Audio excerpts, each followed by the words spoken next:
quite the talent he is. Proper chatterbox yada. If you're keen, it'll be brilliant. Today, we're going to keep it simple. I'll bark out a basic command and you watch.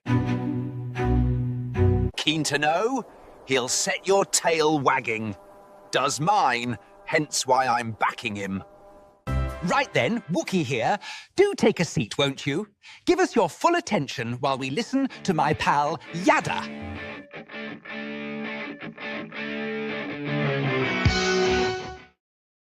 Well, welcome to the Ocean Studio here as part of the Yawa blog. We're going to return to our series on Luminaries. It's part of the basic program, and we are re-engaging where we left off in our last program, which is in Yeshaya, Isaiah, in the 13th chapter. What we have read prior to this is that things are going to go really, really bad for Israel. It's going to go south and in a hurry. And this all commences at the beginning of the time of trouble. Time of Israel's trouble actually starts here in about 3 weeks, May 22nd of 2026. If you're listening to this program in June, you will have already been part of it. And obviously, Israel's in quite a pickle. They're completely isolated from the world. There's only one quasi-ally, and that ally happens to be Satan incarnate, Rahab, the great betrayer, Donald Trump.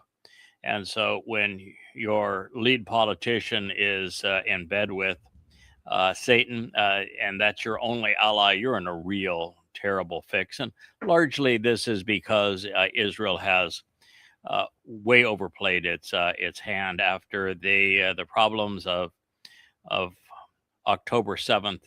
Rather than dealing intelligently with the problem of Islam, the government decided they would literally obliterate Gaza. And that just did not work out. And it was never had any chance of working out. And then they went and had now 2 wars in Lebanon and 2 wars in Iran. And the world's getting tired of it. So Israel is isolated. They're alone. The likelihood of the imposition of a Fakistinian state in the next year is exceedingly high. There's nothing really Israel can do to prevent it. And at this point, the only ally, as I said, that Israel has is the man who the prophet said is going to betray them and betray them egregiously. And now if you read what's actually happening in the White House, it's already begun. Trump is distraught that he was misled by the idea of regime change and a quick victory in Iran. He knows he has to get the Strait of Hormuz open, and now all he has to do that is a blockade, which has worsened the problem. He's lost all of his Gulf allies, and it's just a mess. There's no way out other than to capitulate. And in this case, the thing that the Trump administration is considering is bribing Iran with upwards of $25 billion to open the Strait of Hormuz under some conditions and to completely table the nuclear issue and all other issues and just pay them for one thing: the Strait of Hormuz being open, and enormous amounts of money for that to occur.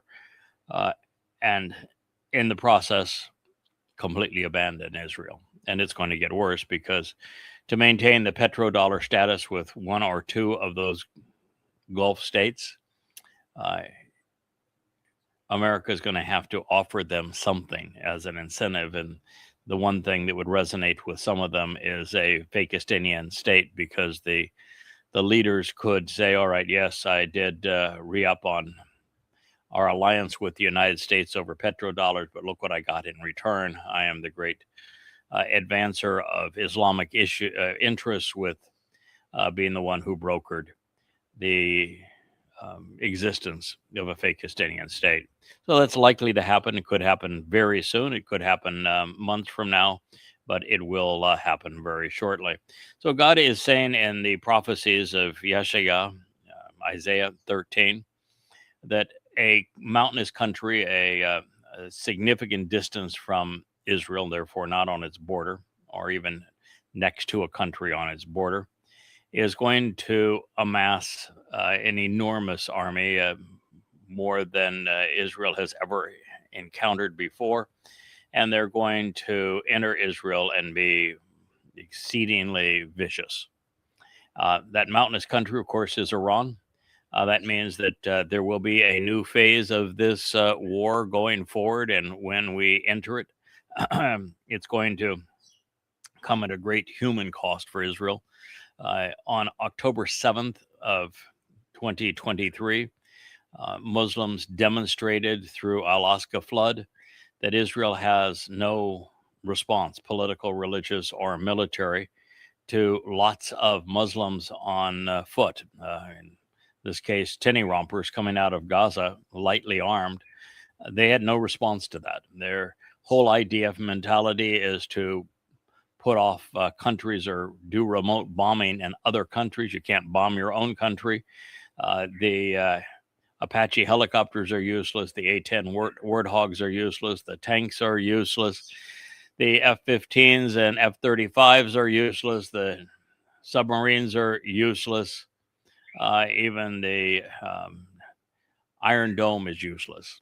And so what Israel learned, what Israel didn't learn, but what the Muslims learned is that just with a horde of Muslims, there was 4,000 on October 7th, they can be exceedingly destructive, killing, which will be next time, hundreds of thousands, if not millions of Jews, and committing all manner of abductions and rapes and the like. And so that's the pattern that they're going to follow. And Israel has not learned how to defend that. The IDF is not prepared for it. Politicians aren't prepared for it.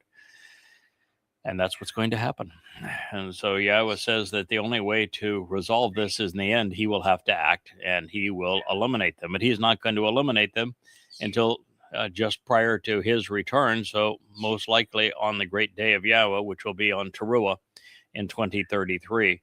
And this war will have sputtered on such that there'll be an attack of significant consequence in June of next year. And then the war will enter a really horrific phase sometime in 2030, concluding with Yahweh's intervention in 2033. So that's where we are in the text. That's what God has said that he is going to do and that we're prepared to see. And he then goes into how devastating this is going to be on those who have come to plunder Israel, those who have come with the intent of wiping Israel off the face of the earth and exterminating Jews. God's going to respond to them in kind. And he says, therefore, all hands will hang limp, they'll falter, they will relent. All of those hands that tried to drag away Israeli women and children, raped Israelis, murdered them on 10/7. Well, here in the Great Jihad, ultimately I was going to render them paralyzed. Their hands will hang limp. They will falter. They will relent. They will be incapacitated.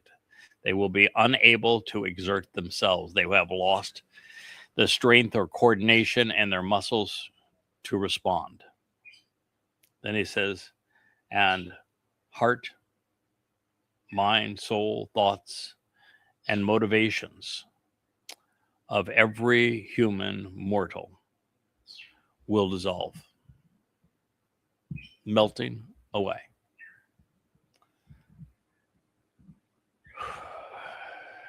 Literally dissolve. God's going to solve this problem such that every combatant that has tried to bludgeon Israel or those who have supported them are going to be paralyzed. They're going to be stopped in their tracks. They will not be able to go forward. In the heart, mind, souls, thoughts, motivations of every mortal human that has promoted this kind of carnage against Israel, whether they be Muslims, Christians, Marxists, or MAGA, that every one of them is going to dissolve. They're going to melt away. They'll liquefy. Isaiah 13:7. So after giving mankind 6,000 years to get our act together and to stop controlling and abusing his creation with religion and politics, militarism and conspiracy, God is essentially throwing in the towel. He is calling it quits on humanity. Humans will be stopped dead in their tracks. And apart from those that he has brought into Jerusalem for the purging of the Adamah Parah, everything associated with all others, heart, mind, soul, will cease to exist. As for the relatively few who will remain, they won't be particularly good, but they won't be horrendously bad either. This is the wishy-washy of Jews and Goyim. They weren't right enough to be part of the Teruah harvest, and they weren't wrong enough to be wiped out at this point. They will have been deemed potentially salvageable. They're going to get a cleansing so that they're in a position to benefit from the 1,000 years of Sukkah. But as for everyone else, it's ashes to ashes. Well, I guess they'll serve a purpose. They're going to be fertilizer. If this sounds harsh to you or counter to what you think should happen, should you be among the belief that God wants to save everybody and there's going to be this glorious return of God where the whole earth is celebrating his return, and whether you be a Muslim and have 2 billion Muslims happy about it, or you be a Christian and have 2.5 billion Christians happy about it, God makes it really clear, going all the way back in the Torah to the 6th chapter of Bereshith, Genesis, that the problem with man is mankind, and that the more of us there are, the worse we become. And so when we went from 2 to scores and scores to hundreds to thousands to millions, with a nesama, with a conscience, we just got progressively worse. One wasn't particularly good, and 2 were not good at all.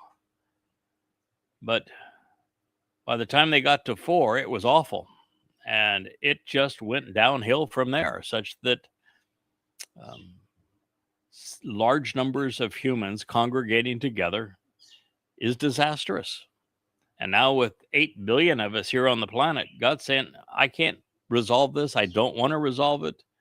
I have proven that it was possible for a relatively few humans to demonstrate that they had the capacity to listen,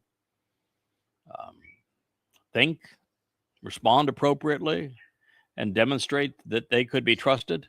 And we're going to go with that.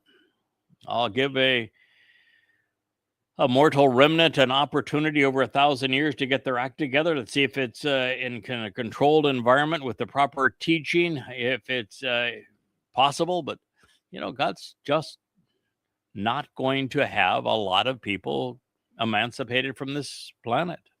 He has learned his lesson. He is smart. He recognizes that while one person has that potential to be good or bad, when we become many, we always become bad. And the last thing God wants is a crowd where we revert back into our worst behavior, into gang mentality. So he's going to resolve that. Most people are going to be turned to ooze. Now, if you say, well, that's unkind, that's unfair. No, it's not. This is a concept I've tried to convey so many times, and I hope the point resonates with you. I know I'm the only one that's ever made this point, but you ought to think about it. God's not taking anything away. Should he wipe out everybody but a handful of people on this planet. And at that point, and not even leave the remnant. He's not being unkind. He's not taking anything from anybody. The fact is that everybody up to that point who experienced their lives and made a mess of it, experienced their lives as a gift. They were able to experience whatever it was from a day to 10,000 days, all based upon a planet that God created and that they and their forefathers abused, and a prescription for life which they and their forebears also abused. So, the very fact that they lived any number of days was a gift that they did not deserve. And so, saying to someone that has lived for 20 years, 30 years, 40 years, or even 10 years, that your attitude sucks, and looking at your biases and opinions and lack of personal restraint and unwillingness to listen, I'm just calling it here. You got what you got, and you're not getting anything more. So, not extending lives that are meaningless to him is not taking anything away. They got what they got, and now it's time to clean house, reboot the system, and start over again. So there will be a mortal remnant just because God said there will be. There will be covenant members because God said there would be. And we will find that there are those who will be celebrating all of this as we witness God rid the world of intoxicants and terraform it back to the opportunities and the beauty that existed in Eden.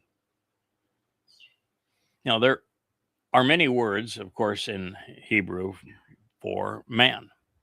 The most common, of course, is ish. It means individual male, or isha, that would be female, woman. And Adam is the first man created in the image of God, therefore his firstborn. But here we find Enosh, which speaks of ordinary human beings who remain mortal because they are disassociated from God. An Enosh is a mortal man. This is expressly why God selected Rapha, revealing that in addition to not being able to lash out against his people, they're being incapacitated, that they're going to be rendered unable to harm anyone. And that's the loving thing to do.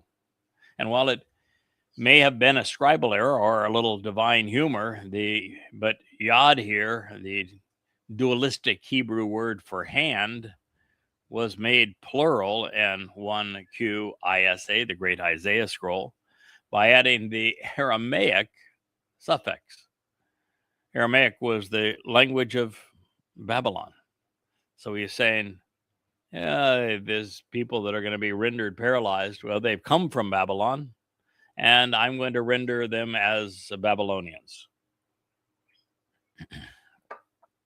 Now, those who have arrived and are now in a position to revere and respect Yahweh by observing his Torah and answering his invitations, responding to his covenant's conditions, they will have already been gathered unto him and empowered on Shabuah and Teruah. They will never fear their father. However, those who have promoted religious and political alternatives and who are pursuing Jews to harm them, well, they're not expecting God to be opposed to them or to what they're doing. They're part of the vast majority who have been led to believe that their God hates Jews and wants Israel destroyed. You know, to be an influencer today and be popular, that's the charter. Israel bad, Jews bad, destroy them. Well, a lot of people are going to be flabbergasted, unable to explain what is occurring to them. Yes, quite frankly, this time will be like none other. This is very personal with Yahweh, and the remedy isn't designed to be painless. It's designed not to be instant, but to be a lesson. The belligerents have been incapacitated, and now they are dissolving, with their sense of superiority dissipating. They squandered the benefits of their neshama, conscience, and so now it's being taken away. Before the remnant is purged, the earth will be purged of those who are not going to be part of this selected remnant. So, still addressing the trash that must be tossed out for the planet to bloom, God said they will be terrified. They're going to be bewildered. They're going to experience fear, totally confused, dismayed, and despondent, unable to think clearly. Their senses will be overwhelmed. The entire idolatrous delegation, from messengers to envoys, will suffer mental anguish and withering pain, distress, and anxiety. The intense pangs associated with labor as a result of their binding pledges and oaths will seize and control them, similar to delivering a child. And they will linger in this condition, writhing and twisting and tormenting distress for an ongoing period, with each individual next to his evil compatriot and his vicious comrade, fellow citizen, and fiend. And they will look aghast, astonished, and stunned at the appearance of their faces, all aflame. Imagine the horror of it all. But, look what Muslims did on 10/7. They took garden implements and hacked off the heads of Jews. They raped pregnant women. They abducted grandmothers. They took children into captivity and then beat them to death. It was horrible. And so, what is the proper treatment for somebody that was caught in the act of perpetrating such horrors on such a mass scale? Oh, this is God's response. He says, I'm going to dissolve them. Their faces will be all aflame. They're going to be paralyzed. They're going to wonder what in the hell has happened to us. And God wants to see us to see, and this remnant to recognize, particularly the people who have been brought in to be purged and given a second chance. That this is God's view of belligerence, religious, political. So don't do that going forward. It was like when the children of Israel came out of Mitzrayim, where the Pharaoh, who they were enslaved to, had the Apis the bull cult. And the first thing that the children of Israel do when they're brought into the safety on the other side of the Gulf of Aqaba, and Yahweh has saved them and is now delivering the first book of the Torah to Moshe, is they took all of the gold and silver that Yahweh had the Mitzri, the Egyptians, give them, and they smelted it into a golden calf. And so what did Yahweh do? He had the earth swallow them. Now, you'd have thought that had been a lesson to those who didn't do that, who didn't participate, that this is a really bad idea. Don't do that. If you're religious, God's going to have nothing with you. He will truncate your life. You're worthless to him. Your soul is worthless. You're done. And this is what is being conveyed here. You continue to be religious and political and militant, particularly in opposition to his people, at a time that he is about to return and wants this mortal remnant to enjoy the garden. Rather than the earth swallowing them, rather than the flood removing them, they're going to be turned to goo. They'll be literally incinerated and melted away.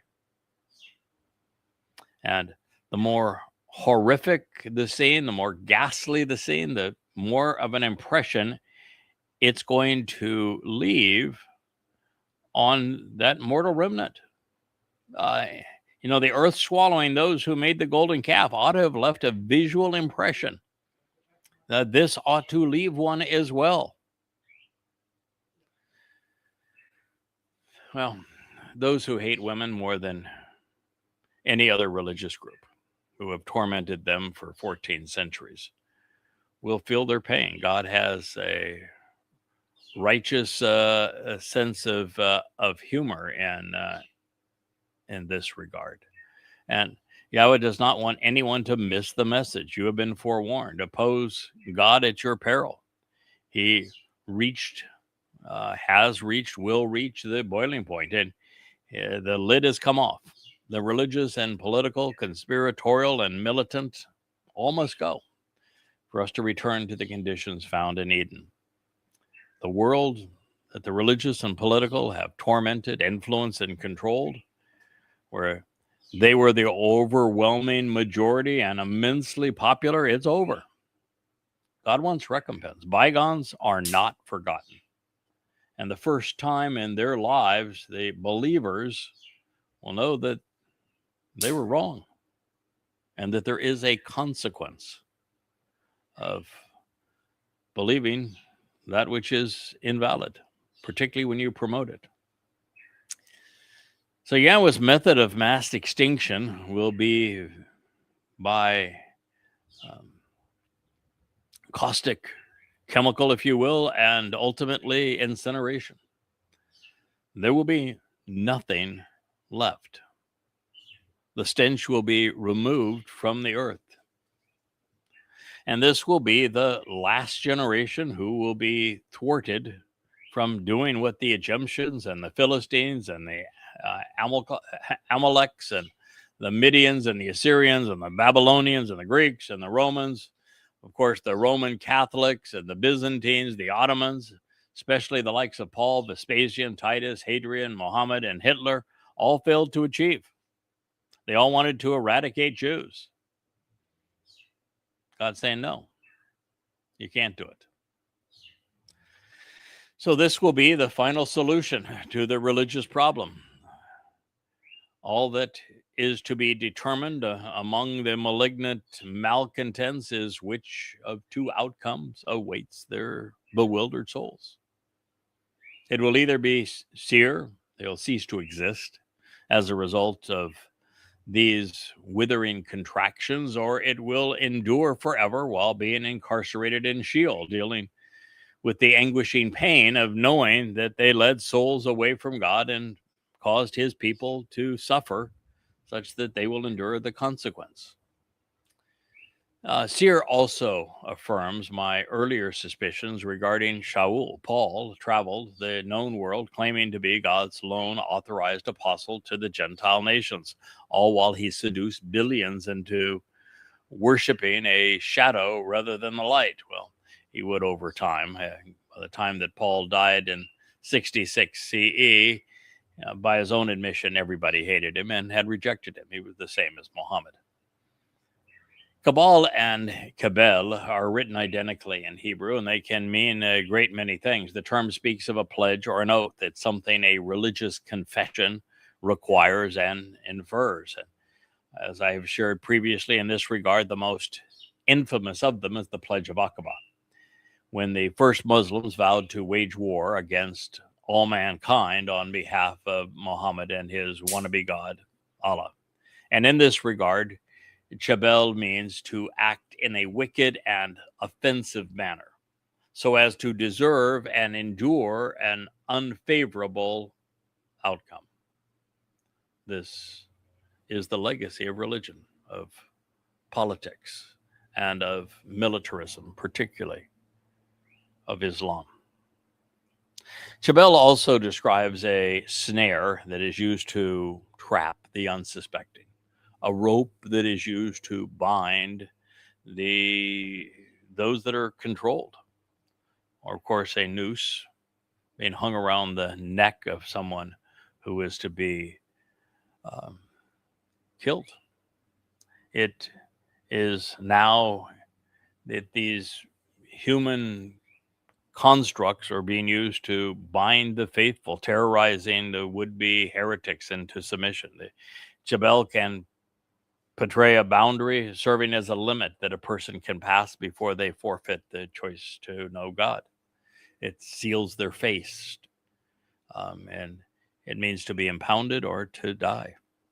Jebel addresses the idea of being part of a large religious procession or delegation that is particularly boisterous and destructive, which would speak of mujahideen, would it not? It's an envoy of loudmouthed assailants. Therefore, perhaps the defeating, or after defeating the Muslims and their Marxist allies, Yahweh may reach out and incapacitate more religious buffoons.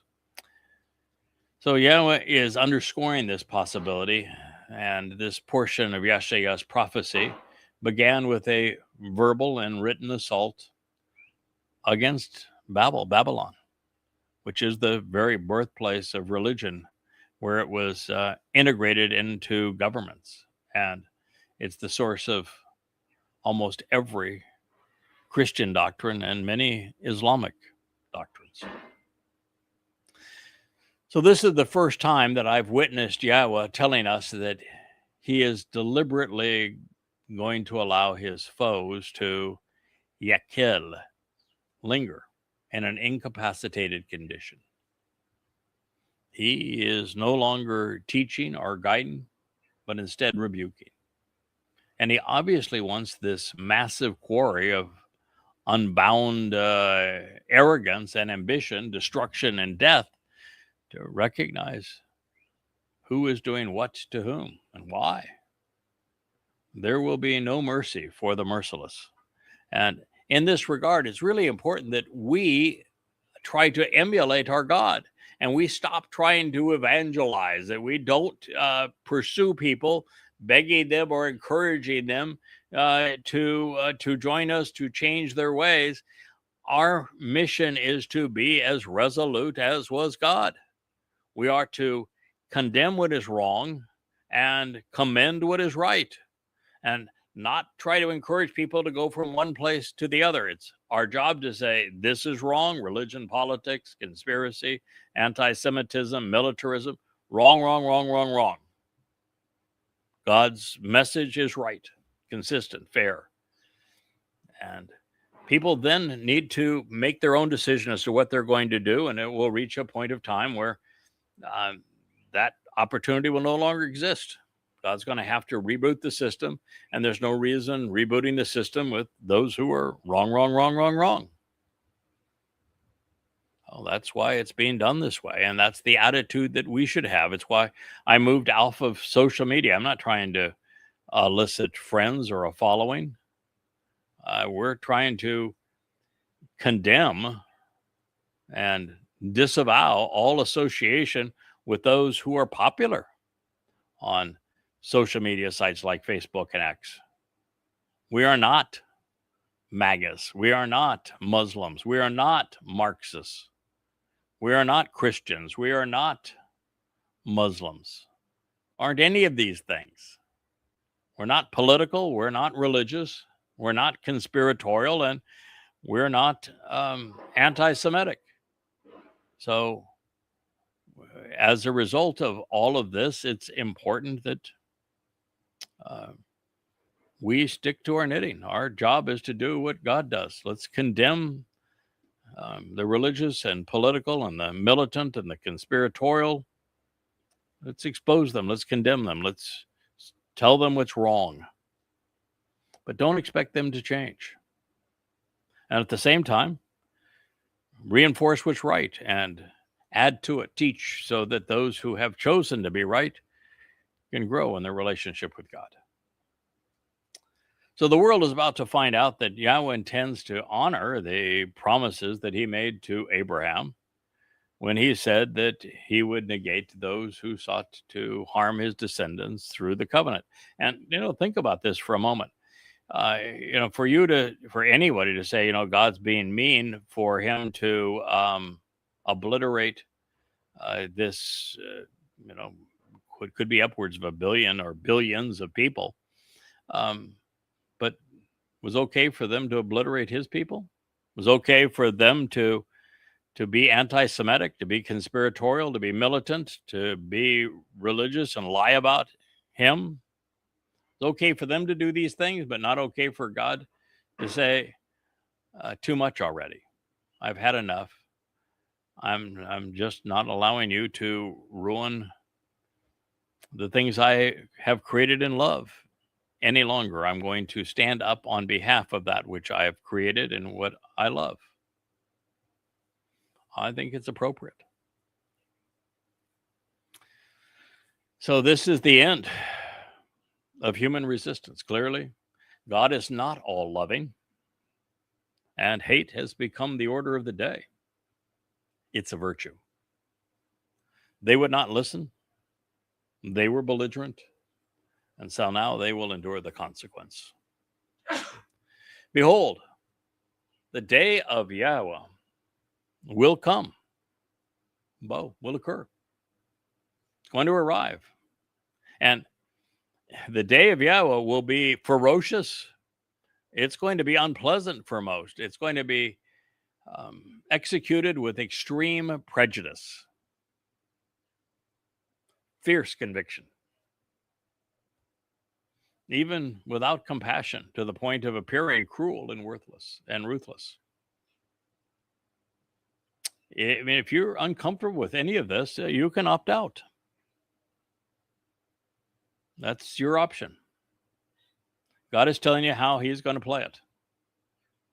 He's going to execute extreme prejudice.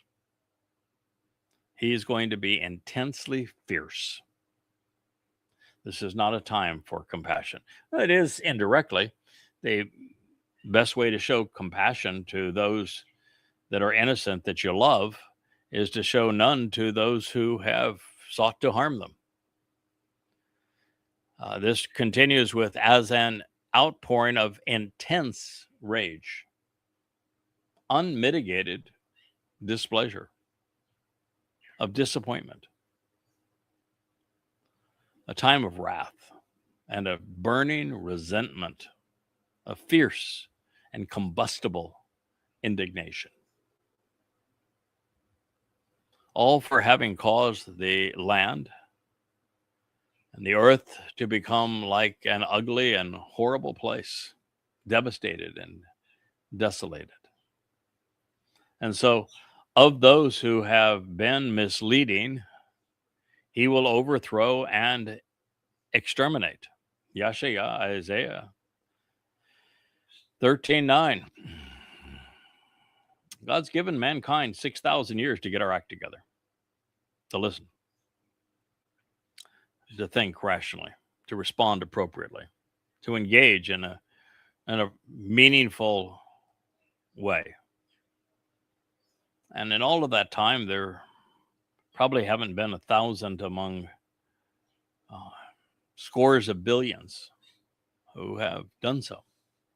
Most have been belligerently antagonistic towards God by being religious. The pagan religions of the Greeks and the Romans and the Babylonians and the Egyptians, the Persians, for sure. But also the even worse religions of Christianity and Islam and Judaism for completely corrupting, convoluting, bending and twisting his testimony and thereby annulling the benefits of his covenant relationship by religion. God's had it. This will be one Allahu Akbar too many. One Palestine will be free too many. God's going to overthrow, he's going to exterminate them. He is going to do so with extreme prejudice. He is sick and tired of how the earth that he created so beautifully as a sheltered place conducive to life has been horrified, has been devastated, has been desolated. Something beautiful now is horrible to look at. It's been laid waste. It's on the verge of becoming lifeless if God didn't intervene. So the tone here is the same, with Yahweh being enraged over the wanton destruction of Israel and the malfeasance of raging anti-Semitism that has led to the desolation of his land. And now his pronouncements are directly attributing his extermination event to the day of Yahweh. Therefore, since he is not about to spoil his homecoming with his son on Kippurim, the day of Yahweh's vengeance must be Teruah, 10 days prior to that event. God's going to clean house, removing the vermin on the day of the herald, and then arrive to celebrate reconciliations with his family. Now, this prophetic assessment continues to be sobering, for sure, and particularly for the final witness. They know that now it's do or die for everyone on earth, and that death is imminent, certain for most. As a result, they would be doing a grave disservice to those listening to them to be conciliatory, to suggest the possibility of compromise. The day of reckoning is nigh. There will be no pleading for mercy. There will be no concessions. There will be no personal arrangements. The world is about to experience God's burning resentment for having abused his people, for having spoiled his land, for all of the chance Palestine will be free. God says, screw you. I'll free your body of your soul, and I will destroy both. I'm sick and tired of you. I'm disgusted by you. The way this is worded, the prophecy affirms that Israel will be devastated. The carnage will be upwards of 1,000 times worse than Alaska flood in October of 23. There will be vastly more perpetrators and from many more places for a much longer period. Therefore, Ibra was a very provocative term. It shares the same root as the word that is translated Hebrews. And it is from a bar which defines Pesach, Passover. This time, however, because his people have summarily rejected his son and our Messiah, the Passover lamb, Dode, Israel's not going to receive the benefit. Most aren't anyway. Obviously, God is extremely disappointed in humanity. Apart from Yada Yahweh and those supporting it, all mention of his name has been erased. The Torah's intent has been forgotten and often besmirched. Without these books and website, largely ignored by the world, there is no other place to learn what Dode achieved by fulfilling Chag Matzah. It's religion rather than relationship. And that's what man has gotten wrong. Even after a quarter century of unrelenting devotion to compose and convey Yada Yahweh, even today, 25 years later, fewer than 1 in a million people know Yahweh. The wondrous blue and green jewel of a planet that God created to foster life is going to be rapidly devastated and desolated. There are, of course, tears in God's eyes, sadness in his heart, despair in his every breath. The reason we're not told whether the darkness experienced around the earth will be the result of nuclear holocaust, increased pollution, world war, an asteroid strike, a series of volcanic eruptions, climate change, massive storms, or even the result of Yahweh's extermination event, is because it could be all of these things while being none of them. And that is because God isn't talking about, as we turn this page, the stars, the sun, or the moon, not in a literal sense, but only in the figurative and metaphorical sense, as the greater and lesser luminaries. But before we proceed, let it be known that Kokab can be translated as luminaries and speak of those seeking to illuminate the remaining remnant of God's people. It can also address the Malak, both fallen and those who remain dutiful in their protection of Yahweh's witnesses. They are either beings comprised of light or those who are overly impressed with their own brilliance and illustriousness. And of course, Kokab can also represent stars, both figuratively and literally. So we'd be wise to consider every option in this regard.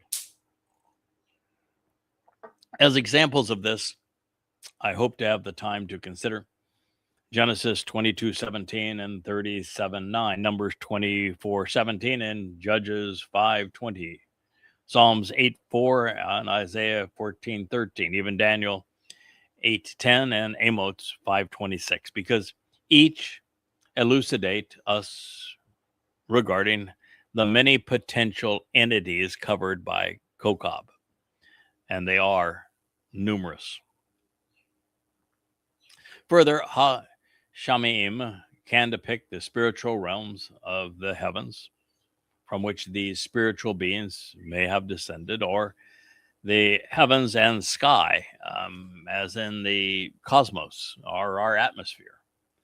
Also, Kessel's primary meaning isn't constellations, as in clusters of stars forming patterns in people's minds, but instead stupid, foolish, insolent, rebellious, and arrogant simpletons and dullards lacking any understanding. And that brings us to the negation of Halal, which just so happens to be the adversary's name. It's Halal bin Shakar.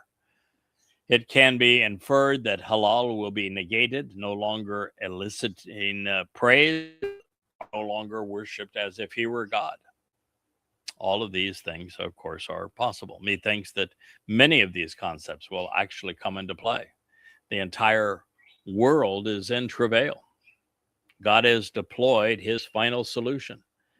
This is the showdown between good and evil.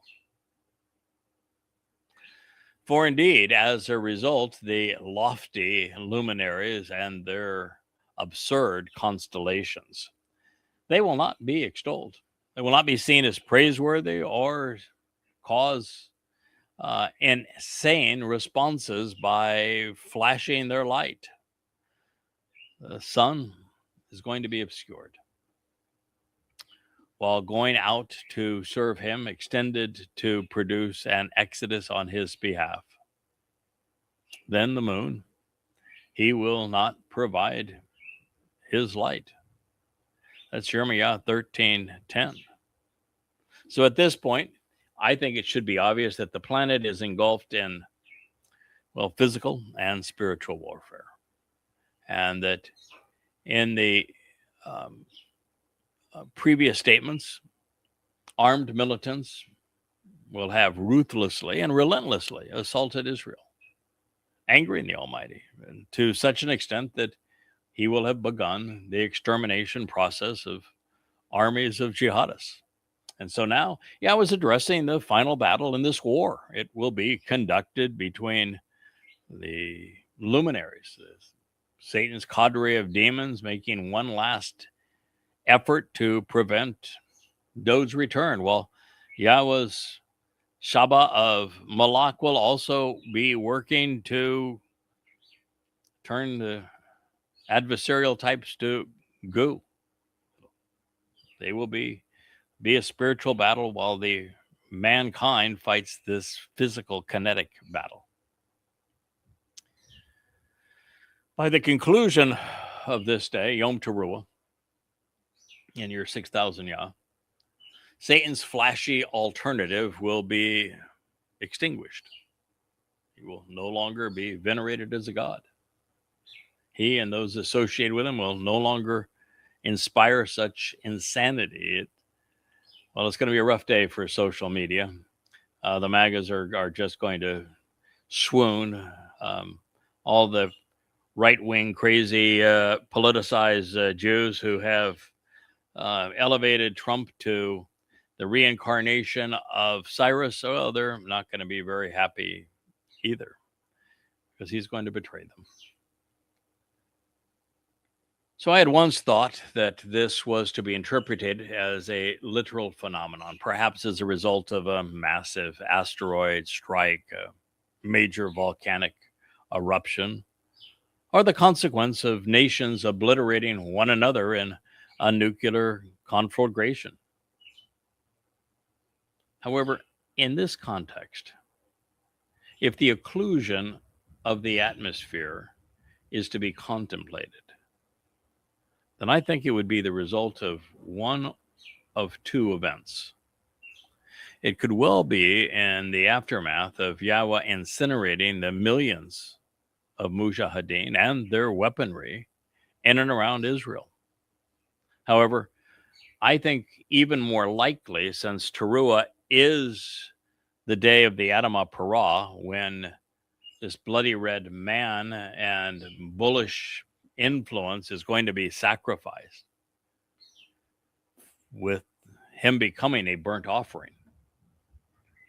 Of course, the resulting fire and smoke from the this ignition that Yahweh provides to purge the remaining remnant will likely obscure the sun and the moon. But as for the moon, of course, on the first day of the month, on Teruah, the moon's already dark, right? So the moon is already dark, and this is the day where the moon, which is dark as it's being sacrificed on this day, will actually take precedence over the work of the sun, because this is the day that the moon fulfills. And if you think that I'm perhaps making too big a deal out of the smoke that will be emanating from the carcass of the Adamah Parah as he is sacrificed as a burnt offering east of the temple overlooking the Mount of Olives, recognize that God's perspective is God's perspective. These Twistians that think, oh, there's a bloody moon or, an eclipse that can be seen in Australia or Texas, that ought to apply because, man, he's speaking. No, he's not. That's not his perspective. His perspective is Yisrael, Yehudah, Jerusalem, Moriah, the Temple Mount. And if the sun is obscured by the roaring flames and billowing smoke of the sacrifice, which I think will continue for days. And I think that this eternal flame could indeed burn forevermore as a sign of what happened on this day. God's perspective is the only people that matter on earth now are all in Jerusalem. That's where the final remnant is, and the covenant family is all there too. This is a day that belongs to the moon. The moon is dark because of the fact that it is the first day of the month. And the smoke will obscure the sun. I think it's actually as simple as that. And I say that because God's perspective is really all that matters at this point. That and those he's trying to redeem. So I had also thought that this could be the result of a solar eclipse, and I've shared that a number of times. And there is one. There is a solar eclipse on Friday, September 23rd. It's the beginning of Teruah. And solar eclipses are rare. And it will be preceding this the time of the final gleaning. And it is a 70% eclipse, but it's going to be observable, unless God does something to change that, in the southern hemisphere, a very long way from Jerusalem. Therefore, in light of everything that we have learned about the sun and what the moon represents, the most logical deduction is that Satan's final folly is going to be to obscure what can be known and should be appreciated about Dowd, and the one who has brought his contributions to light. The adversary must hide what we have come to know, that Dowd is not only the chosen one, the returning Messiah and King, Yahweh's firstborn, as the one through whom he established the covenant.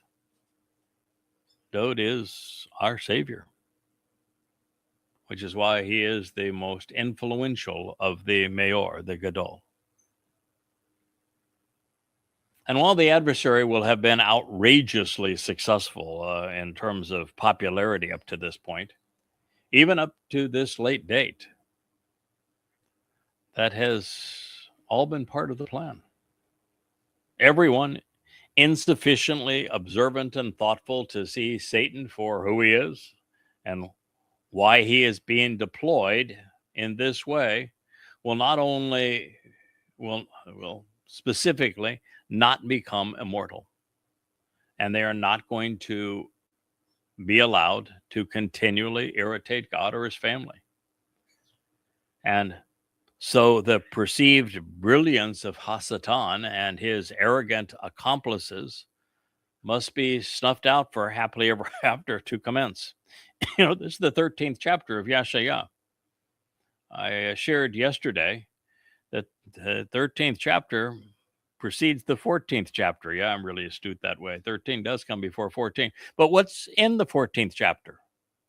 14th chapter is dedicated entirely to Hillel ben Shakar, Satan, rising such that he is seen as Elion, which means he is seen as Dowd, as the influence of God, which is the term that Yahweh ascribed to Dowd. And what is Shakar, the name? Hillel means that, he is this luminary, Ben, son of Shakar. What is Shakar? It's the rising sun. So what is being eclipsed? Hillel ben Shakar. This is his last day. At this point, he and the man that he has possessed, Donald Trump, gone. He will be eclipsed on this day. So you want to talk about the sun being darkened? Hillel ben Shakar. This is his last and final time to shine. He must be snuffed out, darkened, so that he is never able to brag again, for happily ever after to commence. Now, from this perspective, the moon is properly presented, Yatza, going out to serve the sun, represented by Dowd. Yada, symbolized by the moon, will be heralding the final exodus, leading the remnant out of Babel.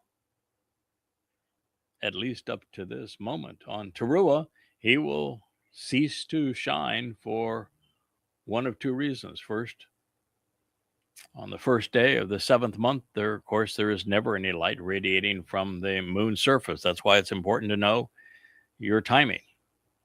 But more importantly, this is the day that Yada, as the Katan Mayor, as the Adama Parah, as the man from Edom, offers to end his physical existence, darkening the moon, all to extend the mortality of the final mortal remnant. He will dim his light ever so briefly for the remnant to shine. So, with the man representing the moon no longer present as a sign, the sun's light representing Dode's brilliance is no longer reflected in his absence. And this prophetic pronouncement suggests that during the 10 days between Teruah and Kippurim, Yada and Dode will remain hidden until they are both seen returning with Yahweh. And this is why Elia is going to be left with the eight of Shabuah and Teruah for Sukkah. 8 individuals who are consistently called out. They're to keep the unruly from reverting. Keep it all buttoned up during those 10 days. God's got a lot to do. The earth is being transformed.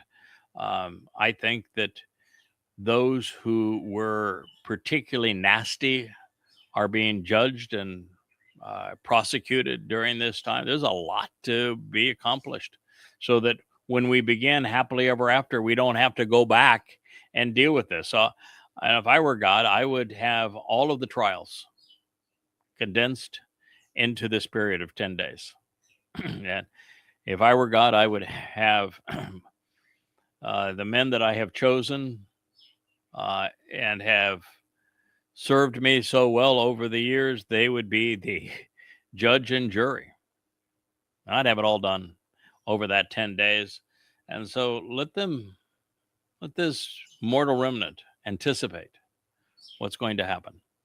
Now, the last time God gave his people 3 days to get their act together. This time he's going to give them 10. I think that's what's happening here. So affirming this, those now gathered in Jerusalem, well, they will have just been purged of their guilt. Now, there's still going to be a light. That flames are leaping to the heavens. The purging, cleansing waters are rolling off the Temple Mount. There's a lot going on, and the people are recognizing that with each drop of water that envelops them, and that the ash from the sacrifice and the singeing and purging flames of the sacrifice, they're all serving to exonerate them, to make them appear appropriate, not guilty, purged of their religiosity. So they should be swimming in it. There's a lot for them to be focused on. And then, we all want to be there with their bright smiling faces when Dode and Yahweh return. Brilliant is the sun now. That's why God makes that reference. And when God in the 89th Mizmor talks about Dode returning as brilliant as the sun, he says, and his constant companion is going to be the moon forevermore. We're coming back together. And so while they wait for the Mayor to return, Elia will keep them entertained before Yahweh's eternal blaze. It's going to be spectacular. And by the way, here's a really good thing. Let's say that of those who are purged of their religiosity and are babes, I mean, they don't know diddly squat at this point. If they knew Yahweh and they had their act together, they'd been part of the Teruah harvest that previous evening. So, they're just babes. And there's both Goyim and Israelites. Let's say that during that 10 days, that some of them decide, I don't want to be here anymore. They didn't pay any attention to the fact that all of those who were religious or militant or anti-Semitic were incinerated and turned to goo, just turned to ooze, and paying attention to that, or any of the miracles that have happened. They say, I just don't want to be part of this anymore. I want out. Well, that gives God the opportunity to turn off the lights, right? And goodbye, good riddance. you are not going to be a disappointment going into the 1,000-year celebration of Sukkah. You know, God's not trying to maximize the number of people. He wants to create the maximum opportunity for a few good people.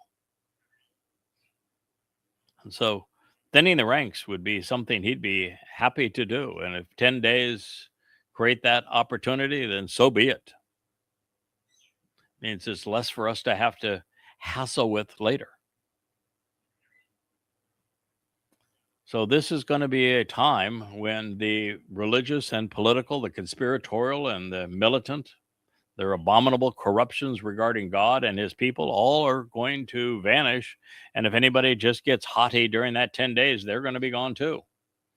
So it's going to be 10 days of mostly solitude, but be a lot going on at this point too. And I don't know if if this remnant will be able to witness it, but I suspect, knowing God's methodology, that this is the time that the guilty are going to be condemned and the innocent will await emancipation, and there will be trials conducted by against all of those who have been particularly egregious or have where those who were victimized will have the opportunity for recompense.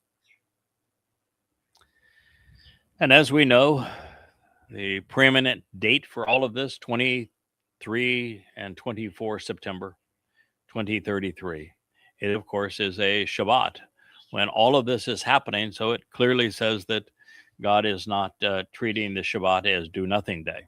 It'll be do everything day, won't it?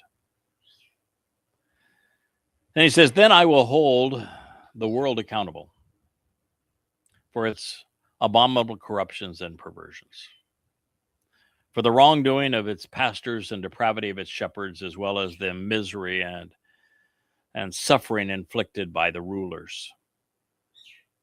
And upon those who are wrong, with their perverse religious bowing down and depraved twisting and distorting, I will then observe the Shabbat by putting an end to the conceited exaltation, the sense of preeminence, and of violent agitation of the presumptive and insolent, who are held in contempt for their disrespectful attitude. I will humble and humiliate them. So there is a story and a place for those who are humble, bringing them down. What do you think about that, Rich? So God tells us there are humble people. It just, don't want to be in that position. You don't. God's going to be humiliating them, bringing them down with the pompous pride of the cruel and ruthless. So this is part of the mindset that I was trying to figure out. Okay, how is God going to work out the judgment period, where those who have been over the years and are currently had been antagonistic towards Israel, cruel to Israel, all of those who perpetrated things like the Inquisition, the Holocaust, October 7th, committed terrorist acts against Jews as Muslims marched in the street chanting death to Israel and Palestine will be free. There have to be trials for them. God has to be fair and determine which of these souls deserves eternal carceration and what of these souls were just misguided. They were just stupid and they will be dissipated into nothingness. But it's even more complicated than that, because there are a third category.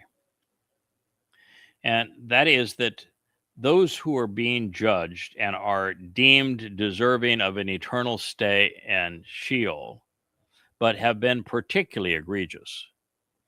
Popes, for example, imams, for example, the likes of Hadrian and Erasmus, people like Constantine and Theodosius, Nero, Vespasian, Titus, Hadrian, Paul, Luke, Mark, Akiba, Maimonides, Eusebius. These hideous men and women, and many others like them. The Spanish rulers who perpetrated the Inquisition, all of the Muslims and Nazis who encouraged and perpetrated the Holocaust, Christians who did the same. There has to be recompense, and God says the recompense is going to be sevenfold.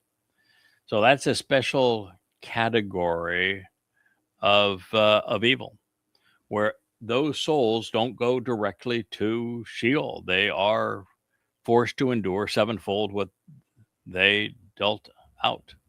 Can you imagine what's going to happen to the Stalins and the Mao Zedongs and the Donald Trumps, the Pete Hegseths under these circumstances, the Shinwars, the Mohammeds, the Pauls, the Akibas, the Maimonides, the Hadrians, the Tituses, the Vespasians. It's important to know that is that's what's in store. So if I were God, I would do this collectively. I would make certain that we get it out of the way. Let's get all that junk done. We've just turned all the religious and political to ooze. We have incinerated them. We've gotten rid of the bodies and the weapons. Now let's take the souls and let's have those trials. Let's have those who have died that were abused in the Inquisition and the Holocaust and the like. Those on 10/7 that saw their children tortured before their eyes. Let's give them closure by having them witness those who perpetrated these horrors against them held accountable. And so the recompense that God must impose for him to be just, let's get her done. Now, because God always works through people, it is going to be people like myself. I don't think Dode. I think God's going to keep his son out of this.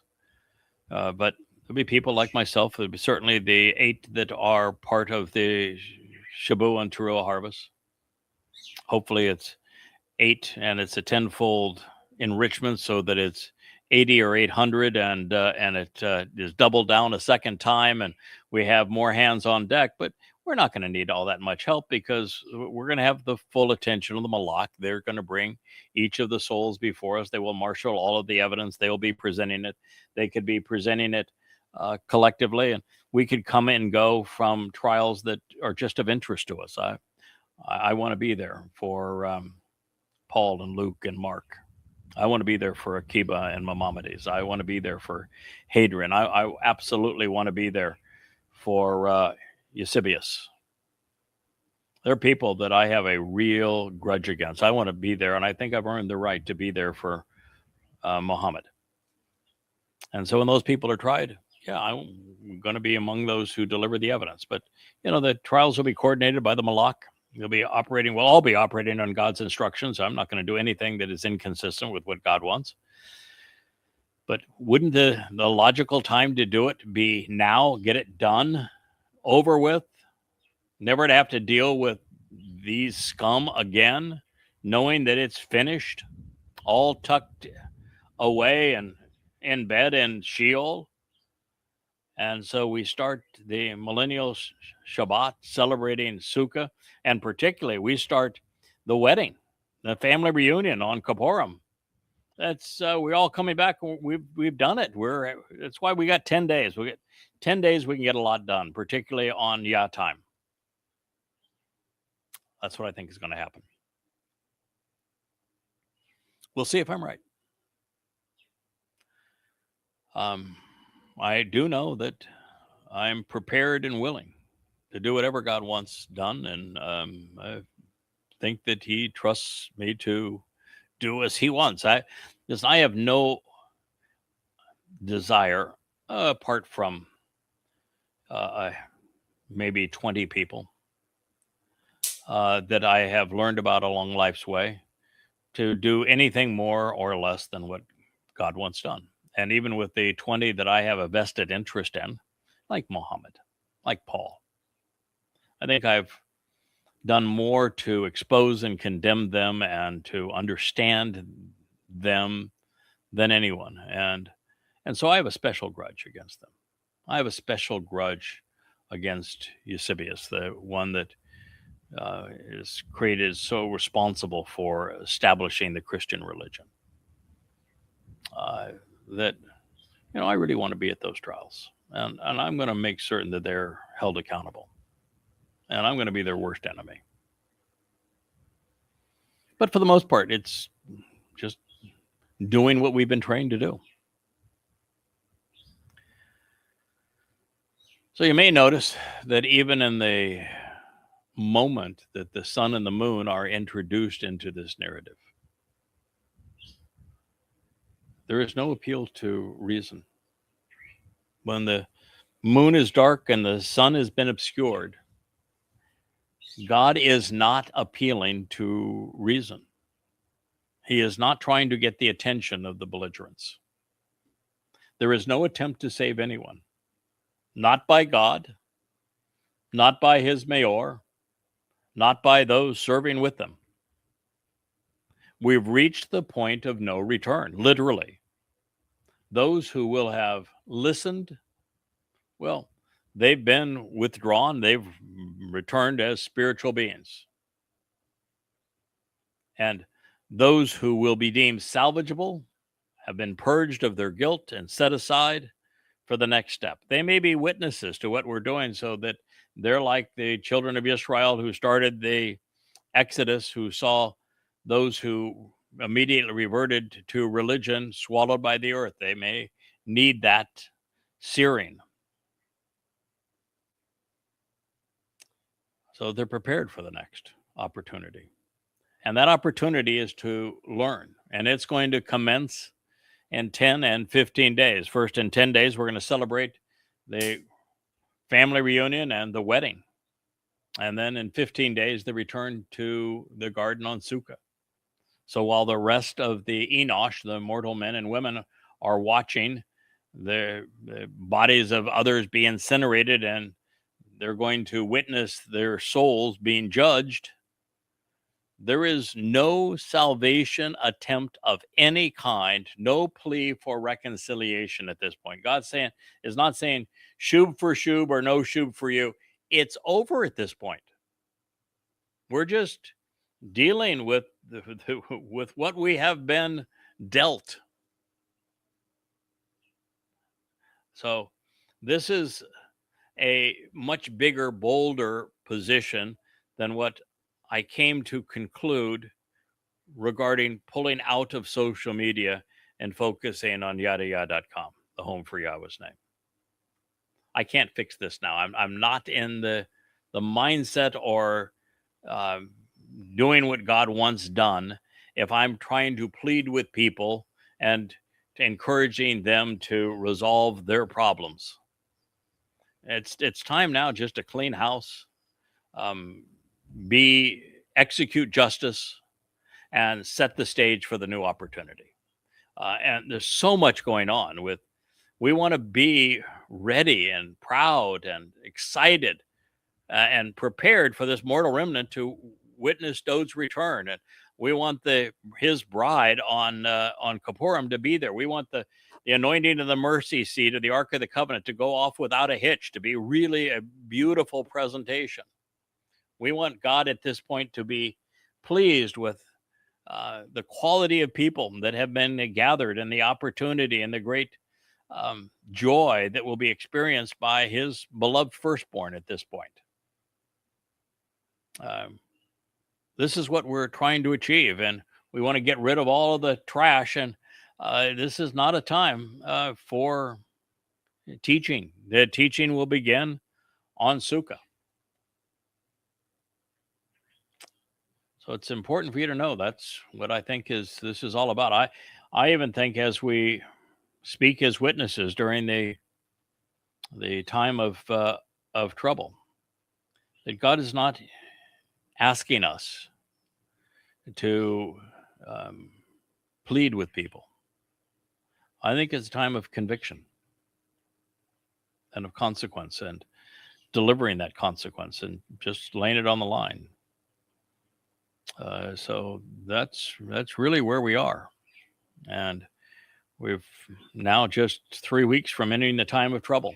We're not here to plead with anybody anymore. That's why I withdrew from social media and have focused all of my energy on yadaya.com. That's why I'm hoping that everyone in the Covenant family, that this is where you come. This is where you communicate. This is where you post your ideas. This is where you contribute to the family. This is where you learn. This is where you grow. This is where you set yourself apart from all others. This is where you become so comfortable that you're ready to teach from this platform going forward. It's important that you're prepared to teach and that you're not here to try to promote salvation or reconciliation at this late date. That time is over. So apart from the beneficiaries of the Teruah ingathering and what will likely be a reasonably large and enormously fortunate remnant of Yehudim and some Goyim, everyone else will be tried and convicted at this time. And the options will be limited to the dissolution or the incarceration of souls, with the latter being divided among those going directly to Sheol and souls whose lives were so destructive that they will endure recompense prior to being dispatched. This must be done for God to remain just, honorable, trustworthy, and fair, and for there to be closure for their victims. However, just because Yahweh states his intent to judge and humiliate, humble the most preeminent among Satan's little helpers, does not mean that he will suddenly jump out of character and do it himself. And God can say, listen, I'm going to judge the world. Still, it doesn't mean he's going to do it himself. He's established a pattern. He likes his pattern, and he's going to continue with it. I'm just here to tell you that's what's going to happen. He has people for this. I have people for this. I got a guy for that. That's been his approach all along. It got him to where he wanted to go. He's not going to change it at the last minute. We finally prevailed. He's going to use the people that he's comfortable having worked with. And it's likely one of the reasons that the remnant will be temporarily deprived of the moon's light because, well, he's going to be the lead judge and executioner. It's 10 days. We're going to get her done. And I'm not going to be around to support this mortal remnant during those 10 days. They've got work to do. The world is ready for this opportunity, and a return to the garden is absolutely possible. So humanity's legacy up to this point has been horrendous.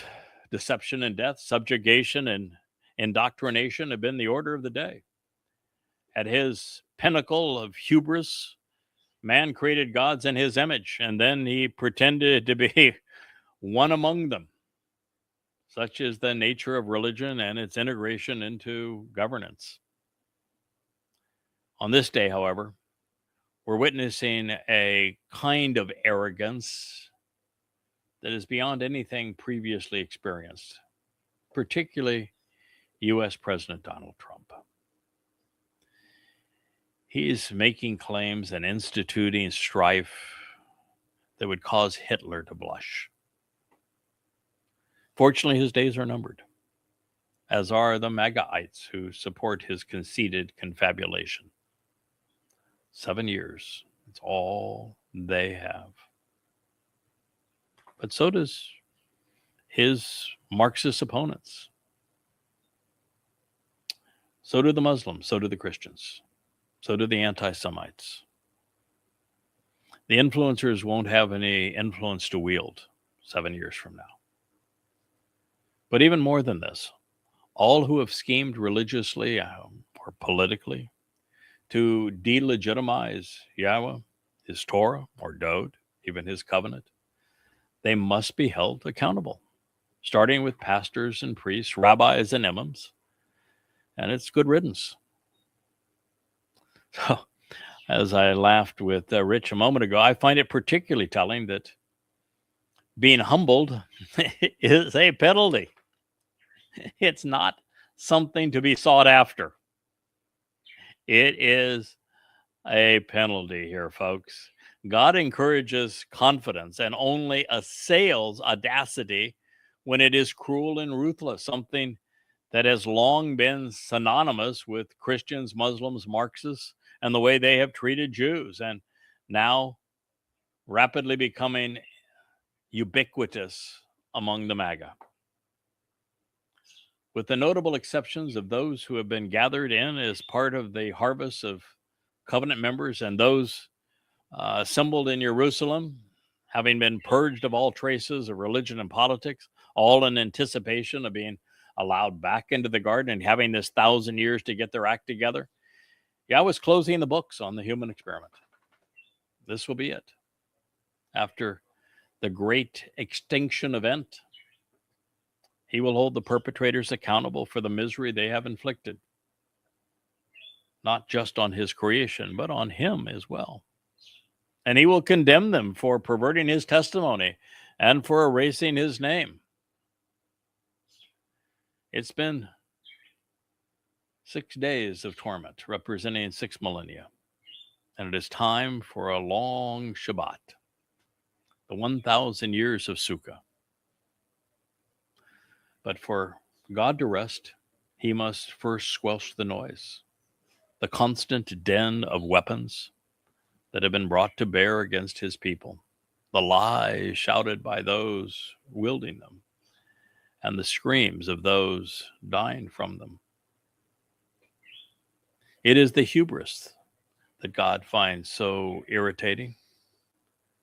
Satan and man pretending to be in charge of the world that God created, determining who lives, who dies, what is deemed acceptable or not, as well as who eats and who starves, who is free and who is not. Well, there's just no saving such people. God cannot stand the sight or the sound of them. So all that remains now is to cultivate the harvest and clean up the mess, so that the remnant is prepared to witness the return of Father and Son. And soon we will experience this equation play out. And as a result, people will be few and far between. You're going to see that God is not an extrovert. He knows that collective man is vastly inferior to individual man, and that one-on-one relationships are better than groups. So those who remain, they're going to become individually valuable. These are the market realities, albeit played out with souls rather than with commodities.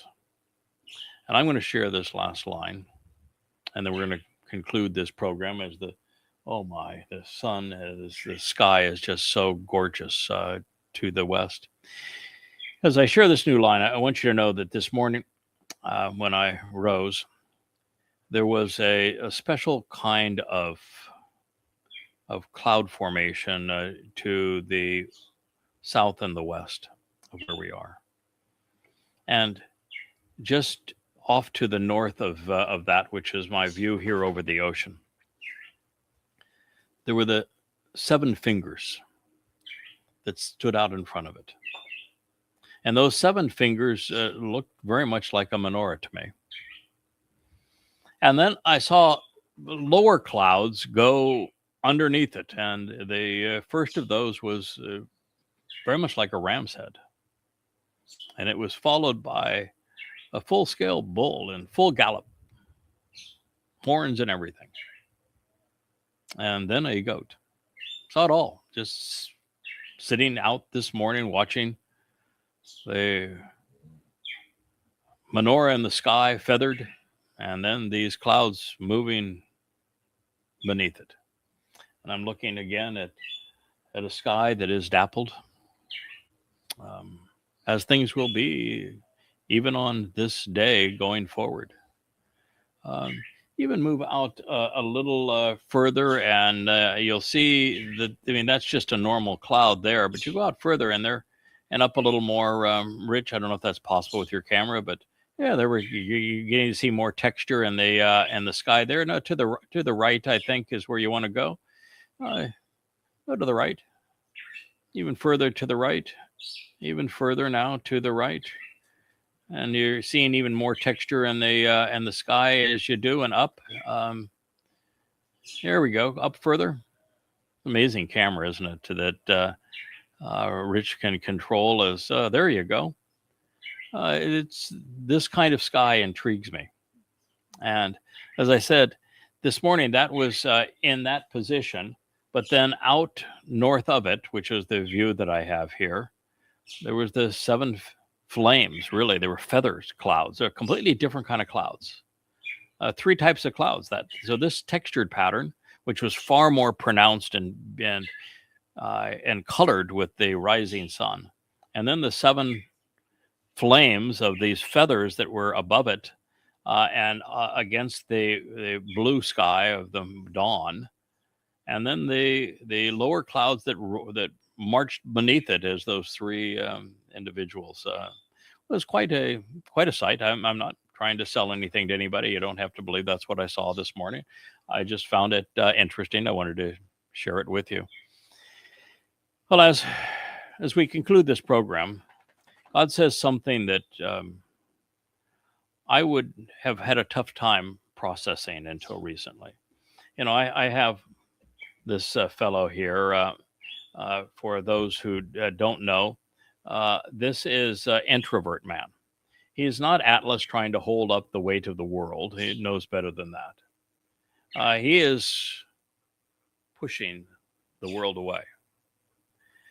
And I've come to realize that God's not looking for a large family, not even a large nation or a nation. He is looking to be surrounded by some wonderful sons and daughters. And he's going to give the opportunity, because he made the promise to a remnant of Israel, to be among them.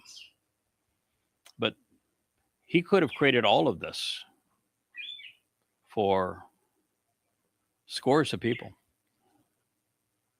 All of it. God's not an extrovert. He's not looking to be surrounded by lots of people, because he knows when humankind becomes many, we become very bad. He just doesn't want to have the aggravation of that. You know, 80, 800, I don't know, 8,000, but I think it's a small number. Particularly as we deal with actual covenant members who are enriched and empowered, not the remnant. I think it could be very few, 80, 800, somewhere in that range. This is what God says. And I just want you to keep this in mind. He says, I will make mortal man as rare and scarce, and yet is beloved, valuable, and cherished, more than refined gold. And the man, Adam, more than the gold of Ophir. 13:12. You know, if you took all the refined gold in the world and you put it into one cube, that cube would be in the range of, I think it's 70 meters by 70 meters by 70 meters. That would be it. So if you take the mass of of humans that are going to be allowed in the end, that's what you got. Not a lot, is it? Now, as we recommence on this topic and our next program, I'm going to actually do the math with you. I'm going to show you, talk about Ophir and what that represented in terms of total gold supply when it came about. I'm going to share with you gold by mass and humans by mass, and I'm going to do some math here to help you have an appreciation for how rare man's going to be. Mortal man's going to be as rare and scarce and yet beloved, valuable, and cherished, even more than the refined gold. And man, more rare and scarce, but also beloved and valuable than the gold of Ophir. We're going to talk about where Ophir was, how much gold was potentially mined in that place, and how much gold exists in the world today. Because I want you to have an appreciation for the fact that our job isn't to elicit a large following. Our job is to make certain that those who become part of the covenant are valuable, beloved, and cherished. And that is what we will do. So I thank you for listening. It's been a wonderful late afternoon show. It's always such a pleasure to be able to share this perch above the Caribbean Sea with you. And I appreciate you being part of this audience. Good day. Hey there, thanks for tuning in. That was Fetch. Gotta run now. Catch y'all on our next podcast.